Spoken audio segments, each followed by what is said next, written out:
வணக்கம். நம்ம தஞ்சாவூர் மாவட்ட மக்களே, நான் சத்ய வர்ஷா. இந்திய அரசியல் அமைப்பு ஆலோசகராக பணியாற்றி வருகின்றேன். அனைத்து இந்திய அண்ணா திராவிட முன்னேற்ற கழகம் தான் ஆட்சி அமைக்கப் போகிறது என்பது அனைத்து மாவட்ட ரீதியாக, தொகுதி ரீதியாக மக்களுடைய கூட்டம் பிரதிபலித்து கொண்டிருக்கிறது. மிகப்பெரிய அங்கீகாரமாக ஒவ்வொரு மக்களுமே இன்றைக்கு அனைத்து இந்திய அண்ணா திராவிட முன்னேற்ற கழகத்தின் ஆட்சிக்காக காத்து கொண்டிருக்கின்றார்கள். நடந்த அநீதிக்கு தீர்வு எட்டப்பட வேண்டும் என்று.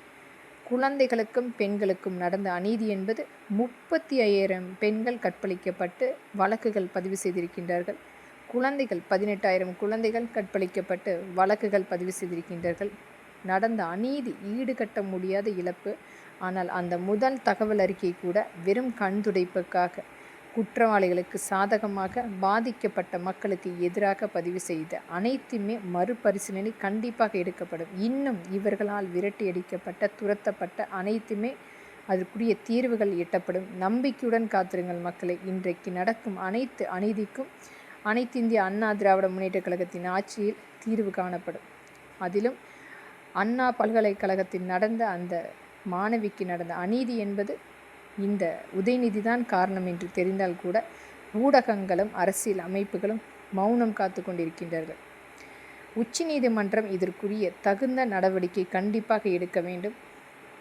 ஒவ்வொரு இடத்திலுமே இந்த திராவிட முன்னேற்ற கழகத்தினுடைய ஒரு நிர்வாக சீர்கேடு, மக்களுடைய வரி பணத்தை எடுத்து தினமும் ஒரு 4 கோடி ரூபாய் விளம்பரத்துக்காக மட்டுமே மிகப்பெரிய அளவில் செலவு செய்து கொண்டிருக்கிறது. நமக்கான திட்டங்கள் இன்றைக்கு வெறும் போஸ்டர்களாக நாம் பார்த்து கொண்டிருக்கிறோம். நம்மளுடைய வரி பணம் இன்றைக்கு இந்த ஒரு தனி குடும்பம் எடுத்து வைத்து மிகப்பெரிய அளவில் சொத்துக்களை சேகரித்து கொண்டிருக்கிறது. மத்திய அரசால் கொடுக்கின்ற அந்த அனைத்து வகையான சலுகைகள் நமக்கு கிடைக்காமல் நிராகரிக்கப்பட்டு கொண்டிருக்கிறது. ஒரு மசோதா பெண்களுக்குரிய உரிமையை கொண்டு வந்து கொடுக்க வேண்டும் என்று மத்திய அரசும் நம்மளுடைய மாண்புமிகு எடப்பாடியாகவும் மிகப்பெரிய அளவில் அதை வலியுறுத்தினாலும் இன்றைக்கு இந்த திராவிட முன்னேற்ற கழகம் பெண்களுக்கு எந்த விதத்திலுமே அங்கீகாரம் கொடுக்கக்கூடாது, பெண்களை வெறும் போதைப் பொருளாக பார்த்து நிராகரித்து கொண்டிருக்கிறது. இது காலமாக இவர்களுடைய மிகப்பெரிய இவர்கள் செய்து கொண்டிருக்கும் நிராகரிப்பு அனைத்துமே மாற்றுவோம். கண்டிப்பாக ஒரு நம்பிக்கையோடு மக்கள் இன்றைக்கு அனைத்து இந்திய அண்ணா திராவிட முன்னேற்ற கழகம் அமைக்க வேண்டும்.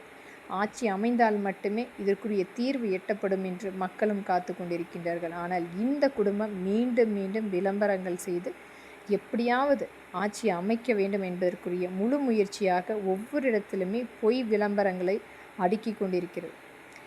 எத்தனை மாவட்டத்தை இன்று முழுமையாக வளம் சார்ந்த தொழிற்சாலைகளையும் அங்குள்ள விவசாய நிலங்களை கைப்பற்றி இவர்களுடைய கட்டுப்பாட்டில் எடுத்துக்கொண்டிருக்கின்றார்கள்.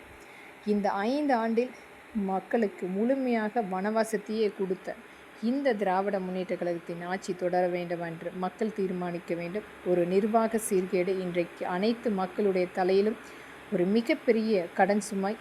12 லட்சம் கோடி நாம் கட்ட வேண்டிய ஒரு மாத தவணையாக காத்து கொண்டிருக்கிறது. மாற்றுவோம். இந்த திராவிட முன்னேற்ற கழகத்தை கண்டிப்பாக அடித்து விரட்டுவோம். நம்மளுடைய அனைத்து மக்களுமே ஒவ்வொரு மாவட்ட ரீதியாக மக்களுக்குரிய வேண்டுகோளாக வலியுறுத்தி கொண்டிருக்கின்றார்கள். அவர்களுடைய பாதுகாப்பு நிர்ணயம் செய்ய வேண்டும். மக்களுடைய ஒவ்வொரு மாவட்டத்தில் உள்ள அடிப்படையான தேவைகளை பூர்த்தி செய்யப்பட வேண்டும். மக்களுக்குரிய இழந்த வாழ்வாதாரத்தை மீட்டெடுக்க வேண்டும் என்று அனைத்துமே முழுமையாக நம்முடைய அனைத்து இந்திய அண்ணா திராவிட முன்னேற்ற கழகத்தின் ஆட்சியில் 3 மாத காலத்தில் நிவர்த்தி செய்து தரப்படும்.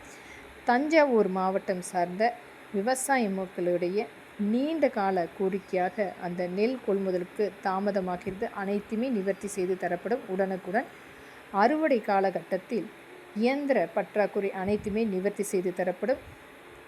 மகாத்மா காந்தி தேசிய ஊரக வேலை உறுதி சட்டத்தின் கீழ் அந்த மக்களுக்கு வேறு இடங்களுக்கு செல்லக்கூடிய அந்த பிரச்சனை மற்றும் ஊதிய உயர்வு கண்டிப்பாக பிரச்சனை நிவர்த்தி செய்து தரப்படும். சமூக மோதல் அனைத்துமே பேச்சுவார்த்தையின் மூலம் தீர்வு எட்டப்படும். நீர் வேளாண்மை, காவேரி டெல்டா அந்த தண்ணீர் முழுமையாக விவசாய மக்களுக்கு கொண்டு வருவதற்குரிய அனைத்துமே விரைந்து செயல்படுத்தப்படும். கைவினை மற்றும் சுற்றுலா சார்ந்த மக்களுக்கு ஏற்ப விரிவாக்கம் செய்து தரப்படும். வாக்களிப்பீர் இரட்டை இலை சின்னத்துக்கும் நம்மளுடைய கூட்டணி கட்சிக்கும் நம்பிக்கையோடு காத்திருங்கள் மக்களே. இது நம்மளுடைய ஆட்சி. தமிழ்நாட்டை மீட்டெடுப்போம். நன்றி.